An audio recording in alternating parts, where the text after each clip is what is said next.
The Fed came, the Fed went, and the markets did not get unhinged. A small win, perhaps, for Fed Chair Jerome Powell, but we are far from done with macro event risk, which moves across the Atlantic over the next 24 hours. And that's exactly what we're going to talk about here on Macro Money. I'm Ilya Spivak, head of global macro here at tastylive. And we have an interesting lead from the Fed, but also a monetary policy announcement from the European Central Bank to contend with as we move forward here, which, now that the Fed is out of the way, might give us a very interesting lead on a trade setup on the currencies side of things, even as stock markets and bonds try to find what everything means now that the Fed has issued their guidance. So let's take a look here at what the ECB is expected to do and what all of that means in the context of what has been occurring. So first and foremost here, the baseline expectations. So we can see we're looking for a cut. So the pricing here might be a little bit confusing. Let's break it down.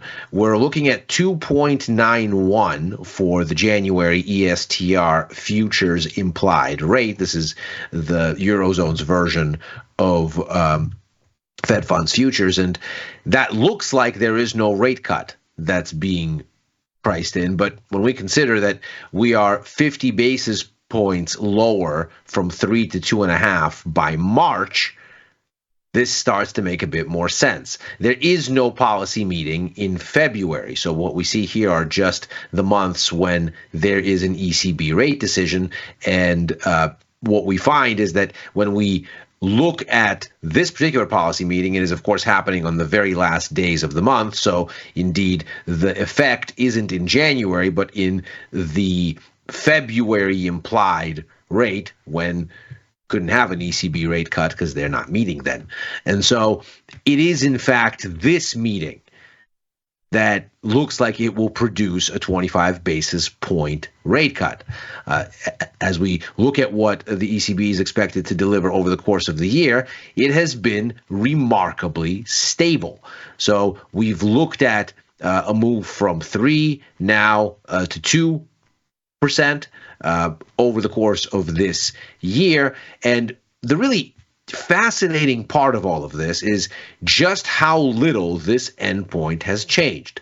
So we can see here the lines measuring what the expected policy path has been over the past 3 rate decisions, as well as clearly on the eve of another one. We can see from about the middle of September, that's this line right here, the endpoint has really only changed by about 30 basis points up or down. And what we find is that the difference is not really something that gives us a steady stream. So in the current setting, we are much more hawkish than we were in December.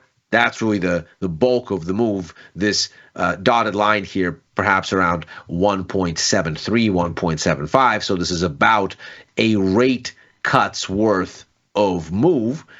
But the numbers for October, the numbers for September, they lie in the middle. So the actual month-to-month change here has been very minimal, but for this December to January jump.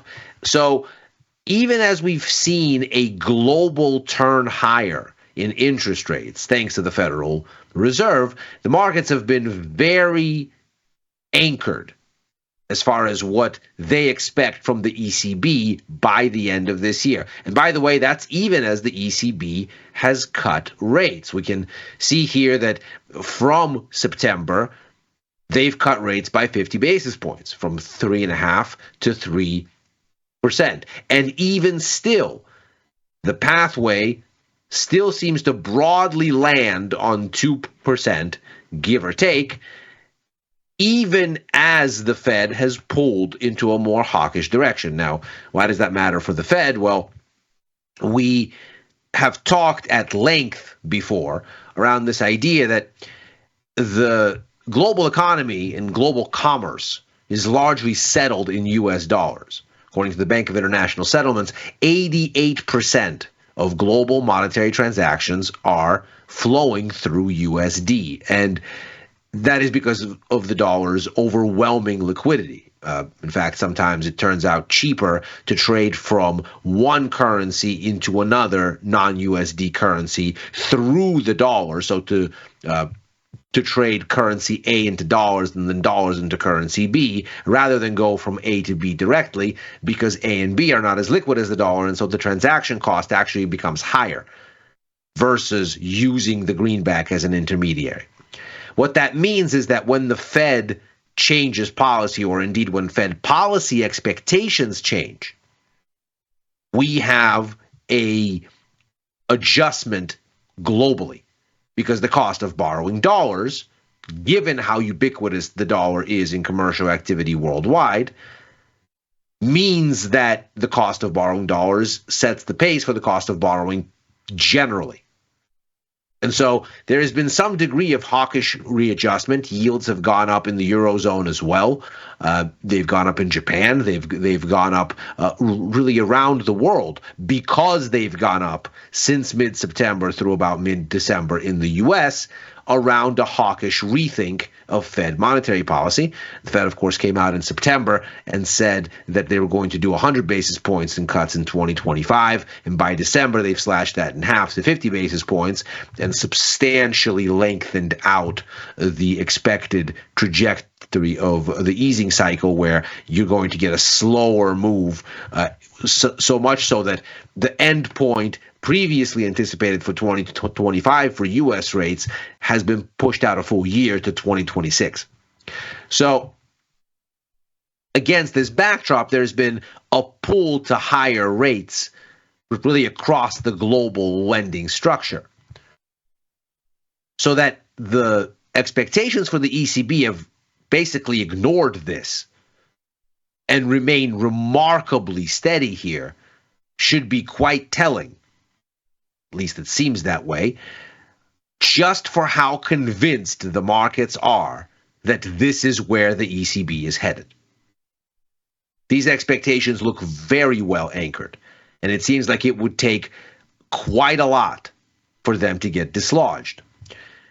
Moreover, when we start to look at some of the recent economic news flow, we see that unexpectedly the Eurozone economy is showing some green shoots. The economy unexpectedly grew in January, according to the latest set of Purchasing Manager Index numbers from S&P Global. We can see, as ever, this is an index that's centered around 50. Above 50 is growth. Below 50 is contraction. The further you go above 50, the faster the growth. The further you go below 50, the faster the contraction. These numbers are kind of an approximation of GDP. GDP comes out only quarterly and is notoriously lagged, whereas these numbers offer a little bit more of a timely view. We can see that here that really since early days in 2024, the economy has been slowing. There was the expectation that for a third consecutive month in January, what you would see is another contraction. And in reality, what we have is not only a surprise bout of growth with a reading at 50.2, but also the fastest growth for the region that we've seen since back in July.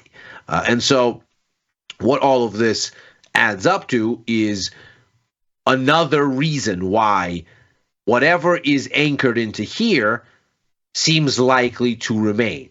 If nothing else, the ECB doesn't have much of an impetus to get more dovish on growth grounds, and getting more hawkish isn't really within the realm of possibility, having basically signaled to markets that 4 rate cuts are coming, and having the markets anchored that expectation really as thoroughly as they have here, in fact, surprisingly so relative to others. It seems unlikely that anything like abandoning policy that's already been so well established is in the cards. Certainly the ECB might tinker inside the margins, but that there is a dovish bias seems unshakable. The question is how much more of one could we get? And this kind of PMI data suggests there's probably little scope for something like that. In fact, bond markets in the Eurozone have already noticed.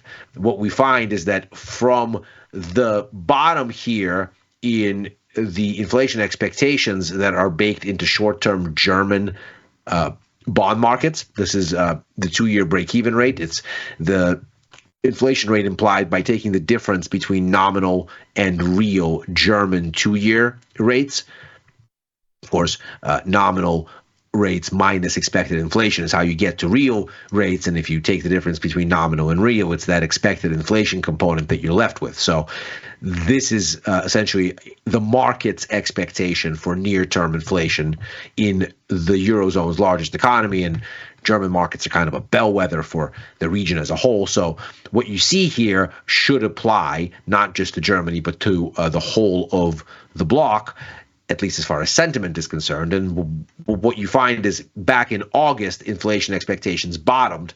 And since then, after a period of chop and digestion here, have been moving higher, in fact, increasingly so in January.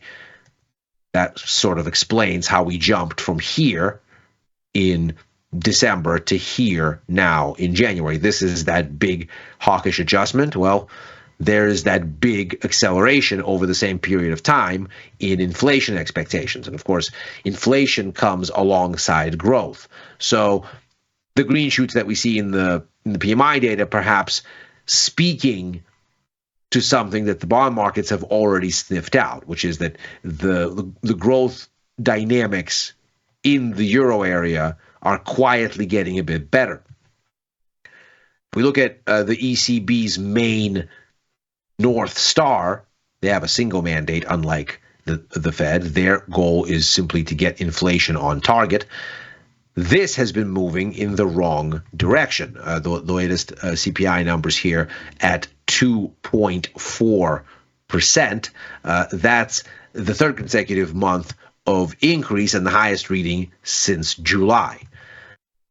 Moreover, the actual makeup of where the inflation is coming from is a bit troubling. Take a look here at the components, and what you find is the biggest one here is hospitality. Now, energy has come up a bit as a consideration. That's not entirely unexpected, but of course what we've seen in recent weeks is that crude oil has started to fall again, natural gas is weaker again, and so perhaps this is something that ultimately gets rebased out of calculations. And if you dig into this miscellaneous component, it seems like the biggest issue here is actually auto related, and in particular auto insurance related. So looks like all of this is ultimately a function of what's going on with the cost of fuel, the cost of upkeep of vehicles, and all of what's going on here, again, becomes linked to what happens if the cost of energy roll over.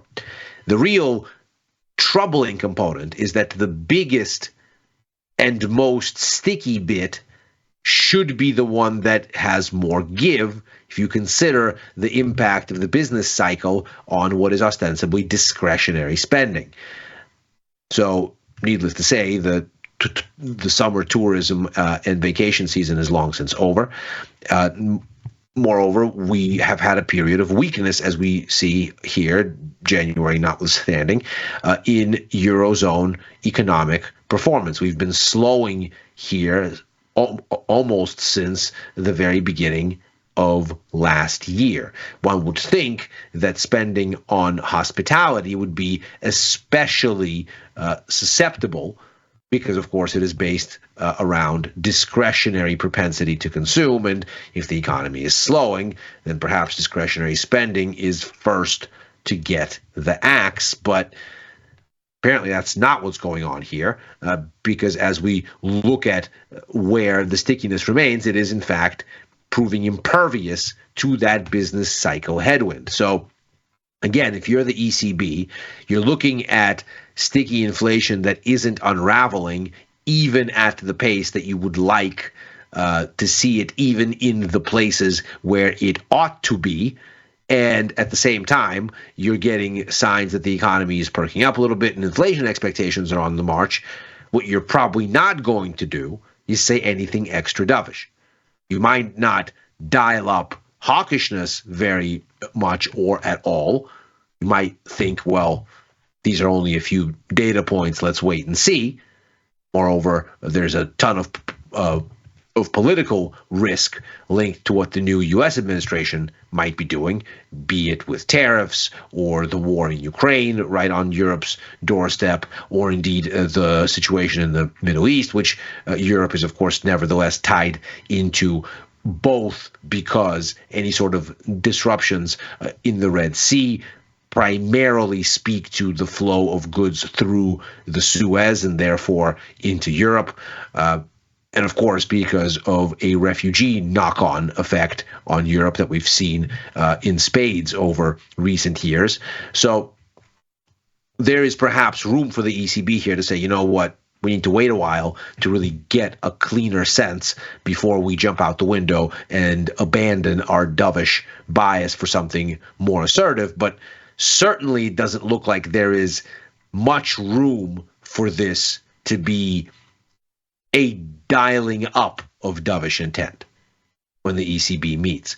We're also going to get a Eurozone GDP data this week, and there is an expectation of a slight step lower in quarter-on-quarter terms from 0.4 to 0.1%, but we can see the overall trajectory has been improving, and this looks like a wiggle lower within that trajectory rather than something that upsets the apple cart. In fact, if we look at year-on-year figures, we can see the expectation is actually for a rise of 1% year-on-year, which is the speediest in that kind of smoothed out metric in a while.